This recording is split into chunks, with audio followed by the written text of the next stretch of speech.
Thanks so much for being here, Gayatri. Not at all, my pleasure.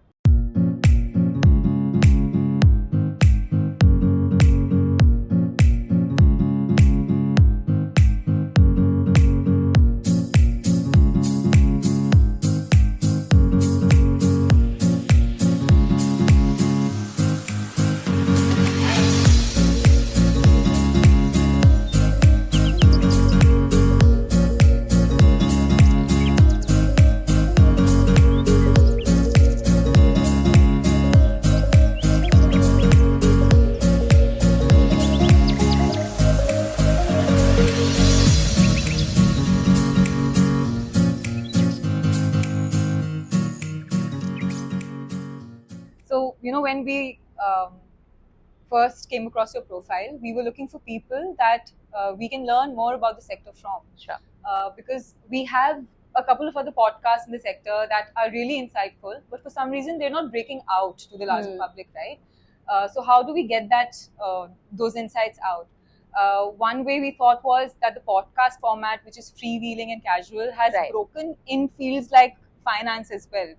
On YouTube, common people are watching that and enjoying those insights. So why not for the social sector? If someone is interested in social change, maybe they can speak to someone like you and understand कि पैसे कैसे दिए जाते हैं. Correct. So through your experience, through your journey, we would want to get into that. Sure. And that's why we've called this podcast The One Thing, where we want to answer one question with each episode. Okay. For the people who are watching us, Gayatri has actually studied commerce and management as well. That's right. And she's worked at Dalberg Consulting.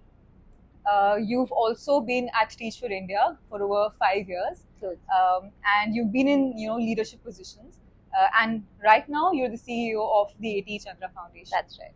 So the first thing that comes to my mind that I want to ask you is that what made you switch from consulting, from strategy to the development sector? Could you tell us a bit about that? Was there some turning point that made you make that decision? I think a few turning points. For me, it has been something that I wanted to do at the back of my mind, not full time, but I thought I should volunteer, I should be able to do this. I found most opportunities didn't exist on weekends because obviously everyone needs a break. But I did want to do something, never really found the avenue to do so. I'm losing track of time, but I think 2008 or 2007, Teach India came up with this program where you could go and volunteer in a school that they have identified for 2 hours a week.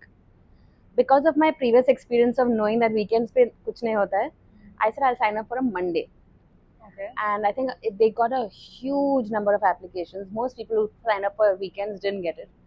I got an opportunity to do this on a Monday. Now my next problem was, how do I tell my boss this? I had a very steady client who expected a call every Monday at 4 o'clock. So I said, okay, so 12 to 2 I can disappear. I'll be back before the call at 4. This continued for some time. My boss was fine with it. We continued for some time. Client was aware. So everybody is happy. Everything was going well. But I kept feeling like this is not enough, right? I'm teaching them, but I'm actually getting more out of it than the kids are. I had some experiences which kind of like sucked me in further, so I would go and spend time with them in their houses. I kept doing more and more and more, till I reached a point where the client actually came to Bombay and asked, we went out for lunch, and at 12 o'clock I had to leave. So I said, I'm skipping lunch, I'm going for this thing. And my manager at that point said, you need to prioritize. And I said, I am prioritizing. And I sat in the cab on my way to the school and I thought, actually I am prioritizing. I kept repeating that to myself, and I realized that I need to do much more of this. I need to figure out a way. And then the second, it's almost like serendipity, like these things just fall into place, right? The second thing that happened was I got a call from Teach India, from Times of India, saying that we're organizing this meeting with Hillary Clinton and you have been selected to come for it.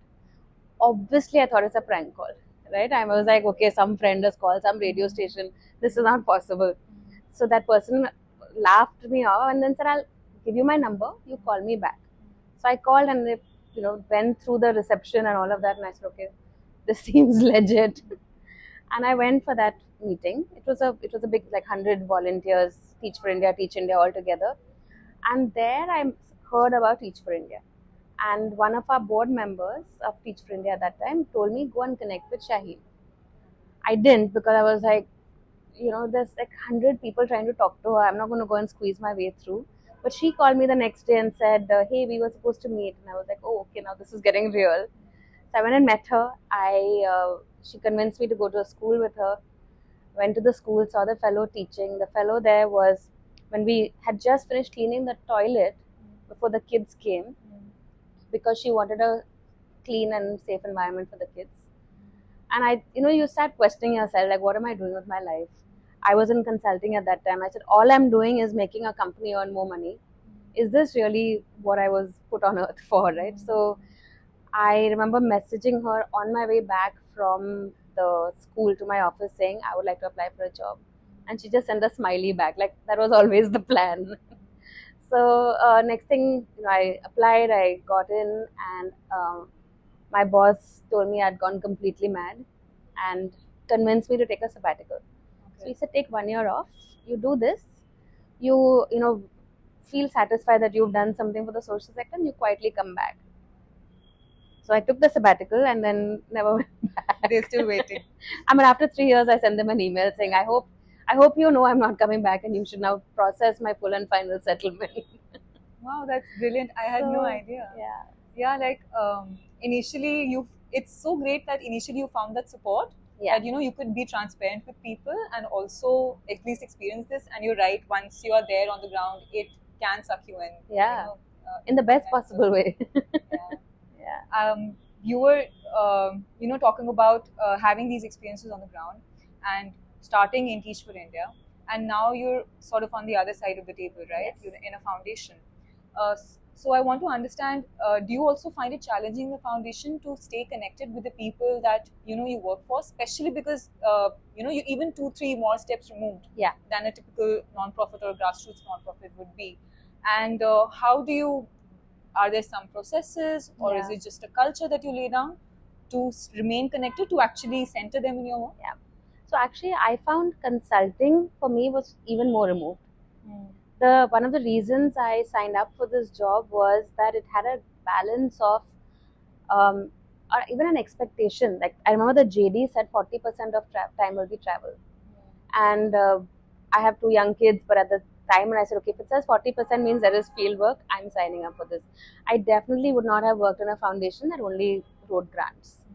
Of course, we do write grants, but the expectation that we are in the field is very high. Our founders spend time on the field. We do our offsite. We did in one of our sites where we were working. There is an expectation, and there is I feel almost like a duty of ours to go and spend time in the field. That's the only way you know what's actually happening. So today, even when I'm in a government meeting, I can talk with real sense of credibility on what's actually happening on the ground, because unfortunately in government you hear only what the next in line tells you most of the time, because there's so much to do, you can't spend time on the field. I have that luxury.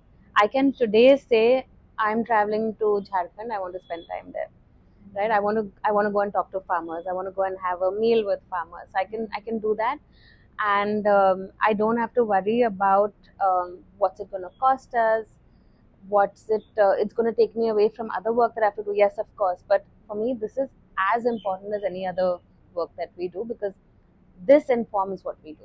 It's spending time on the field. Yeah, it's great. And if as a CEO, there's this mandate that 40% of your time is to be spent there, that alone sends a signal to at least to your team how important that is. In fact, even the project we did with OneStage in Jharkhand, during those peak months of summer, the peak summer, right, it can go up to 48-50 degrees. You just put your chunni on your head and you go. And if you don't do it, you can't expect your team to do it, right? You have to lead through example. Yeah, that's true. So as a foundation, I wanted to understand from you that what is the right way to give money? Is there a certain right way, and are there some parameters that you look for when you decide, okay, this is the cause that I want to invest in? Yeah. So there are 2 answers to that question. So one is, the cause itself is based on our strategy, right? So we as a foundation, we look for a few things when we decide where we want to, what cause we want to support. One, is it something that is it a big enough problem to solve, and is it not getting the focus that it should? And three, our mode of working there, can it create leverage? So is it that then government will start doing it, or other donors will start doing it, like our work in capacity building? When we started doing work in capacity building, I'm not trying to show up, but I don't know anybody else who was. Today, a lot of people are doing it. Lots more still to be done, but the fact is, I think in some time we can say our job here is done. It's now become a way of giving. It's like a natural way of giving now. Similarly, some of our work in water, while we were funding it initially on our own, now government is doing it, and we are only doing the capacity costs of the NGOs running it. So I think for us, that was how we thought about, therefore, what should we work on. In terms of how we give, I think for us it's really important that nobody struggles to do the work, right? So if you think about our capacity building work, one of the focus areas for that team and their goals is, how do you give donors to give better? And when we define better, we are saying, can it include capacity costs? Can it be unrestricted? Or can it be based on, like, one of the principles that we support is pay what it takes, right? And an NGO knows what it takes. Can we just give them the money to do that? So that better giving is something that we are trying to talk much more about externally as well. Yeah, there are two things associated with this that I want to talk to you about. One is the conversation around scalability, and the other, of course, about respecting the idea that it takes money to also operationalize the work that you're doing on the ground. So when it comes to scaling, and you've actually scaled TFI, right? When you were the CEO there. So can you tell us a little bit about, first of all, what does it mean? If there's a non-profit listening to us right now, what does it mean to have a solution that is scalable? And then do you feel that the conversation around this particular word has become, perhaps necessarily so, but has become such that to be fundable, you have to be scalable? Like, is it taking us away from, say, how do you reach that point where you can discover that you're scalable? What about the support for that? What model does that require? So I think there are different funders for different stages of your growth, right? So when you're a startup NGO, the best place to go would be, outside of friends and family, would be an incubator, right? So you get not just the money to be able to start off, but you also get support in terms of mentors or coaches to help you do that, because this is true even for profit startups. It's a very lonely world, right? When you're starting something on your own, you're questioning yourself. There's a different type of support you need at that stage. You then have your NGOs who are no longer startup, and they've got a proven model, but it's working in, say, 2 districts, right? I think what funders should be able to do there is help them show proof of concept, help them fix the plumbing needed internally so that there are no leaks, and to help them actually think about what the next step is. But for that kind of funder, for example, it's not your CSR funder. It's not your large CSR funder, at least. That would be more of your smaller foreign foundations or Indian family foundations. When you're scaling and you're ready for scale, that's when you start going to CSR. This is my formula. It's not necessarily what works for everyone. And that's when you're saying, then you can actually productize your model, right? You can, at Teach for India, for example, we said you can fund 5 fellows, or you can fund this school which has 3 fellows. So you can almost make little chunks that a CSR entity is able to say, even if I don't have my board out there, but this is why my school, and I'm going to send my volunteers here, and I'm going to publicize this on my annual report. Right. But there's a entity of sorts or a product of sorts that it can call its own. Right. You sort of found a combination that works, and that is the scalability factor that correct. And so this would be what I would say to an NGO, but what I would say to a funder is different. Everyone need not scale, right? If everybody scales, they lose touch with the absolute grassroots. But there are ways to scale your impact without having to scale yourselves, and don't expect every NGO to become a unicorn or whatever the equivalent in the non-profit sector is. But if you're an NGO who has a mindset of scale, and you're saying that I will share my model with anyone who wants to do this, I will very openly share my failures with anyone who wants to go down this path. Here's my curriculum, translated, go use it in your state. That to me is still a scaling NGO. And we shouldn't look at scale as number of direct beneficiaries. Okay. Or number of indirect beneficiaries, which is something that gets my goat. Because they will add, oh, I had an article in the newspaper which talked about this. That newspaper has 2 crore readers, my impact is 2 crore. Like, come on, you know. I feel like that kind of dilutes the... yeah, it just dilutes the real work that people are doing. So being able to sift through the noise and find those NGOs that are truly looking to scale impact and not themselves, that's what you need to fund. True. I don't know what the second thing that I want to talk about you was, but from what you were talking about right now, one interesting word that came up was failures. Yeah. Do you think that as a sector, we, like, our culture or philosophy is that we are looking at failures as lessons? Or do you think that when it comes to failures, it is that, okay, we'll collaborate, let's take collaborative action. But if we win together. But if we fail, it's, the one whoever was running the program or whatever in the given power dynamic, the, organization may be, that's failing. Like, and how do you think we should, if that's the case, we need to, change our mindset around that? What is, our thought about failing as a sector? I think people are trying to talk about failures as learnings. I think we still have a long way to go. I've seen where people have, in all their honesty, tried to attempted to talk about failure. It's still disguised somehow. I don't feel like very often we get to the actual crux of it, and the self-reflection on it. Very often, failures is the systemic failures which led to your failure. So I think we still have a long way to go, because failure in and of itself is fine. It's what you learn from that, how you grow from that. Those are the lessons that people can learn from. But unless you get into the depth of why you failed, you can't get to the learnings. For example, I was listening to Mr. Chandra speak about his journey, and he was mentioning that at the start of the year, when you set goals, his anxiety begins from there. Although no one's going to ask him ki paisa kahan gaya, kaise use hua, but it's sort of him holding himself accountable. Yeah. And that anxiety persists through the year ki ye hoga ya ye nahi hoga, and all of that, right? And of course, a non-profit must feel that way as well, because they're there on the field. So give me an example. For example, what happens when there is unspent funds, for example, which is such a thing that people talk about. Yeah.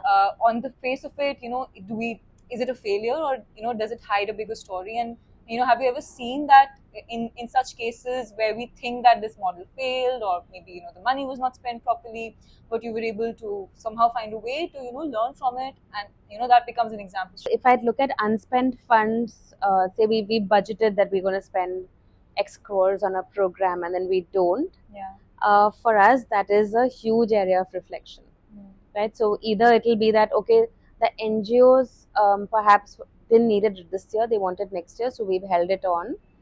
Then it's okay, because we know it's just going to get spent the next year.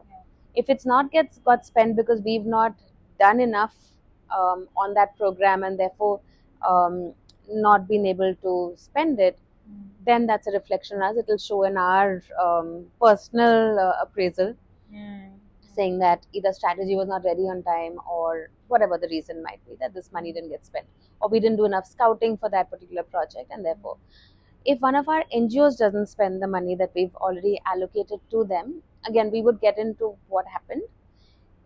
If it is, say for example, we funded fundraising costs of an NGO, and we have in a few cases where the NGO got back to us saying like, look, that person left. Okay. So now for 3 months we've not spent that money. Okay. So should we send it back to you? And we've said no. Just when you hire a person, use it at that time. Don't send it back. So that is something we are quite clear on. If the NGO has not spent the money because programmatically they've shifted, and they actually want to spend the money on something else, as long as we just have a conversation, that's fine. We try not to take money back into the foundation, because it needs to be spent. It's for their spending. We just need to know. You don't even need like permission to change line items. We don't get into all of that, but we just need to be in the know. Right. We're no longer hiring this person. We don't need a senior person. We need 2 junior people. That's how we're going to spend it. Or we've got this windfall of funding from the heavens above. So we actually want to focus on M&E, great, that's fine. Yeah, that's So- great. That's the idea that you start with a strategy. You said Yeah. it, but strategy is a flexible It thing, right? evolves, It's not yeah. set in stone, and therefore, as long as there is that collaboration Correct. and transparency, you. Yeah. So I wanted to then come to the earlier point about how do we encourage more money towards institution building, towards capacity building of nonprofits. I think in one of your talks you had mentioned that as an organization you guys intuitively gave funds towards nonprofits, and that led to I think 70-80% of difference in their own capacity building. So tell us about what made you choose this, like you were mentioning initially, that you perhaps feel it will make a tangible difference and not many people are doing it. Why do you think it's important, and do you think that there is a role that nonprofits like such as us can make a difference in this? So I personally felt the need, right, and the struggle of an NGO to raise funds for non-programmatic needs. I also know, and to me it just seems obvious. I don't know why more funders are not doing it. Yeah, why do you think it But, is? Why, yeah. See, there is a narrative that we've all grown up with. Ki NGOs are not efficient, and Right. NGOs don't know how to spend money, and or in developed countries you hear about NGO CEOs earning $1 million. Right. But those narratives are just anecdotes, which is not necessarily true of the entire system. So I feel it's wrong to paint an entire system with one brush, right? With one brush stroke. I remember when I was a teacher in India raising funds, a funder came to us and said, I'm willing to give you whatever, 5 lakhs, but only to be spent on fellow salaries, no staff salaries. I said, but then the organization won't exist. And he said, no, our mandate is only program costs. And I actually said no to that funder. And I said, I'm saying no, but I also want to ask you, how do you function as an organization? They were a foundation of a consulting firm. I said, your consulting firm, when you charge a client, obviously you're going to put your salary cost of even your office space, your Any admin admin costs, cost, everything is loaded plus profit. Here I'm not doing profit, I'm just putting in all those other costs. They came back later on saying we'll fund, and we've changed our mandate, but it took a good 6-8 months for that to happen. But I think it needed to be said. It needed to be like, my team was not very happy with me that we said no to a funder because they were doing all the work. But it set a stage for us to be able to say no more often than not. So I think what we really need to break that narrative. Today's NGOs are very different from NGOs back in the day. All of us could have stayed in the corporate sector, but we've chosen to work here, and we bring a certain skill set. Of course, we learn tremendously in the sector, but we bring a certain level of professionalism to the sector. We are answerable to donors in the sector. I mean, I'm answerable to our board on how we are spending money. So to think that they're inefficient, they don't collaborate, these are all narratives that I think somehow we need to break. We're starting to do some things like that. So we're writing about NGOs whose capacities we built, what it's done for them. We're going to soon publish a report on just investing in an NGO's fundraising costs, how it's actually generated far more funds for them. I mean, if that is not breaking the myth of inefficiency, I don't know what else can. Yeah, and I also get from here that, like in any kind of this thing where you need to break a narrative, Yeah. it also falls on us and on nonprofits as well to make this case, to say no where it is reasonable, and not without closing the conversation, but keeping it open and having these, asking that question that provokes this novel thought in their mind. Correct. We've also now touching upon corporate and non-profit, right? Yeah. And I was listening to someone who, I think Manoj Kumar, Social Alpha, he's the CEO of Social Alpha, which again supports social enterprises. And he was talking about this dichotomy between the corporate sector and the non-profit sector, and how this dichotomy has to break. Like eventually, it is an organization with a certain kind of a mission, and it's just about finding, with empathy, with connection to the people that you're serving, what the solution is that fits the market and therefore will work. Not like poor solutions for poor people, which you tend to think of when you're in the non-profit sector. And I'm also seeing so many.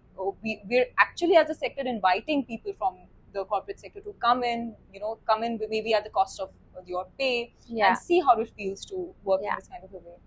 So, what do you think both ways needs to be learned from each other.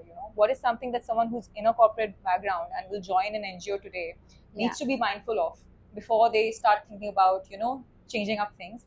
And similarly, as a sector with all the social impact bravado that we may have, what do we need to be mindful of when we're bringing?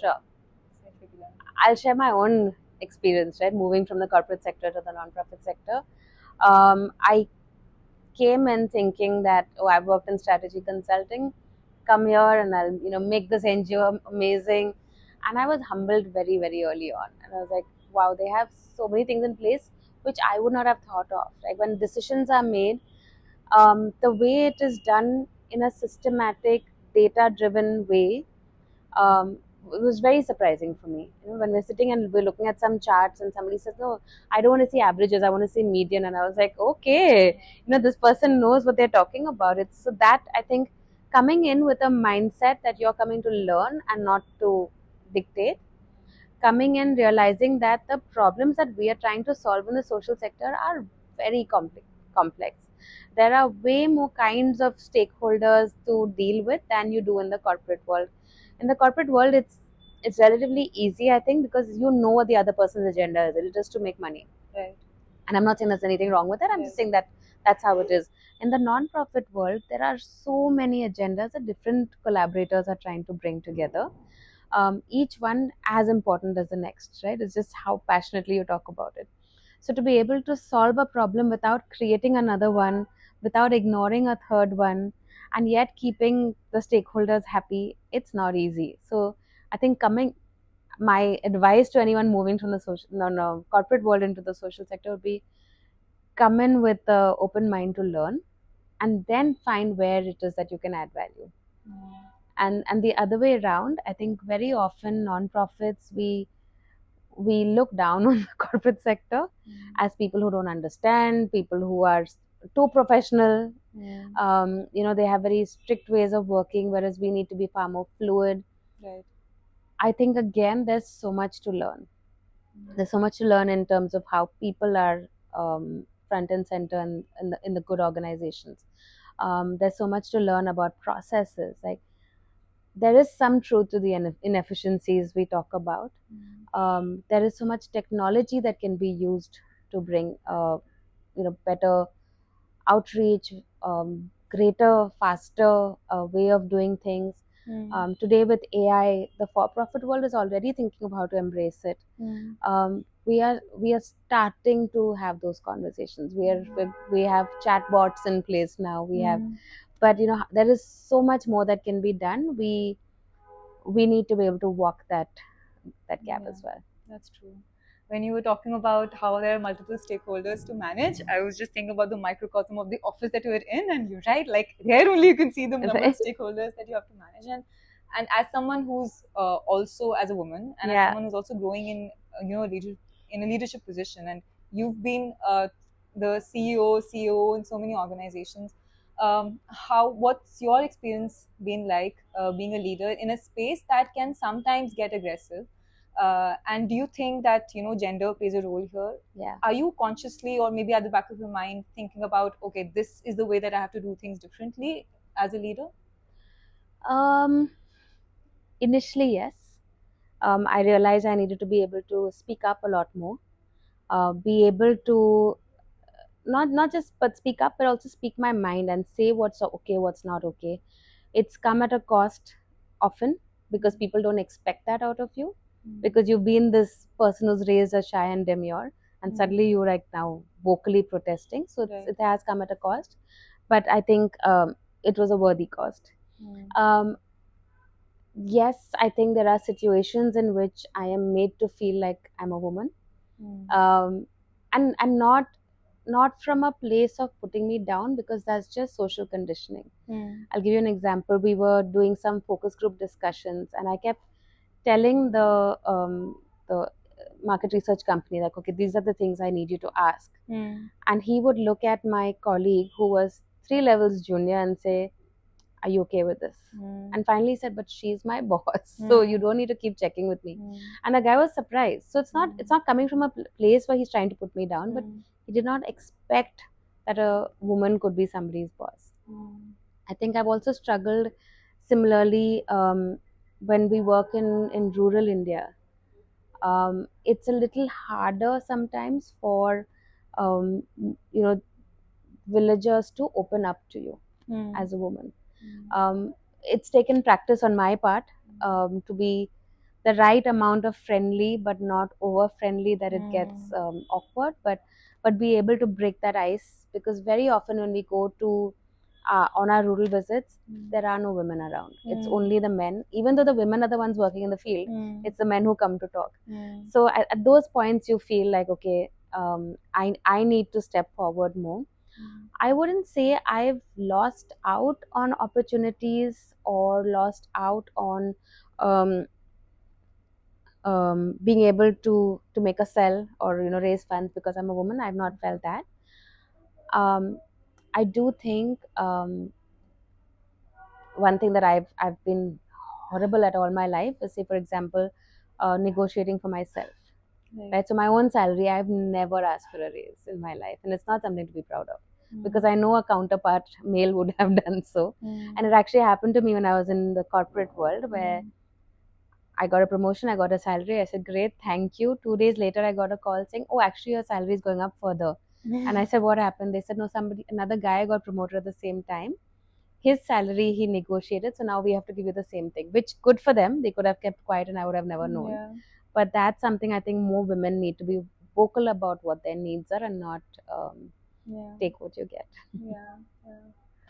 So I asked Lewitt, who started Life Labs, right? And I asked him this question about what does he think about like collaboration, which is like a buzzword, as Sarvesh was saying, in the sector, right? Is this causing more chaos, or do we need more of it? And then how do we do it in a way that there's some process to it, there's structure to it? What does it mean when we say that let's come together and collaborate? And he said that it's so nascent right now that we haven't even tapped into the potential of the collaboration that can happen in the sector, given the amount of money that there is in it. So what do you think, how can we encourage better collaborative action in the sector? And if there is any example that you want to give from your work with us or any other organization that thinks that this is where we collaborated even with government bodies and other kinds of organizations, and we were able to create some change on the ground. Yeah, I mean, I actually see more positive collaborations than not. But I think the fundamental kind of base that needs to be there, and which I think you guys have actually cracked, is trust. Right. So where I've seen it work, I can see there's so much trust between partners. It's almost seamless. You forget who's in which organization. I've seen this, for example, with Adhyay and Antarang in Goa. They work seamlessly. They work on very different things in the same schools, and they work together. Similarly, with OneStage in the Jharkhand work, like while you yourselves can't be in every single district and block that we want to work in, you found partners, and we found partners who were so aligned that we just had to work with you. We didn't have to directly work with any partner. When we went on the field, of course the partners would take us around and all, but there was no insecurity ki acha, you're meeting the partner directly, we are not there, or we will organize this for you, you don't talk to them, you talk to us. It was just very seamless. And that for me is the real outpouring of trust that I could see between the organizations. I think that's really important. You can't force a collaboration. That's the thing. You can't, as a donor, I'm not going to say go collaborate, then only we'll fund you. I don't think that's how it works. It needs to be at the start of this kind of a partnership, when you perhaps have only heard about the organization or don't really know about them, what makes you want to take a chance, take a risk, like let's collaborate?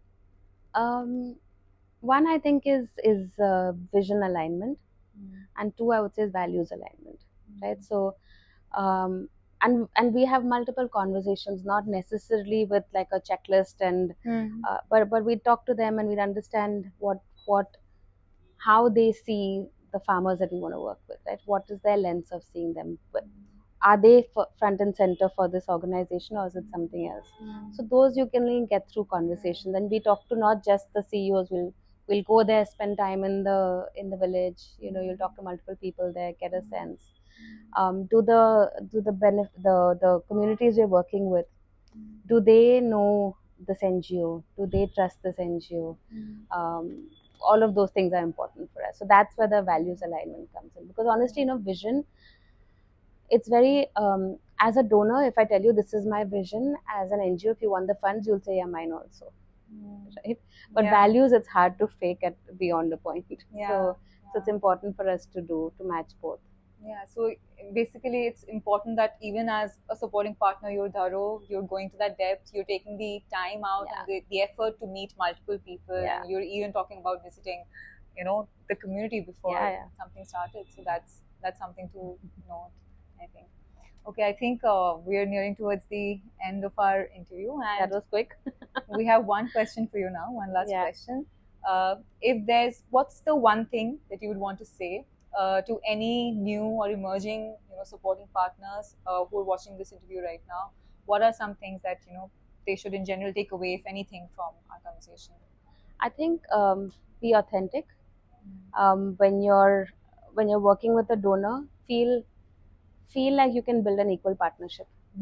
Obviously the donor also should, but I feel like as a non-profit, as a supporting organization, talk about the problems in the community, talk about the problems in your own organization or challenges, and brainstorm not just for money but also just for insights or experiences that they might have with other organizations.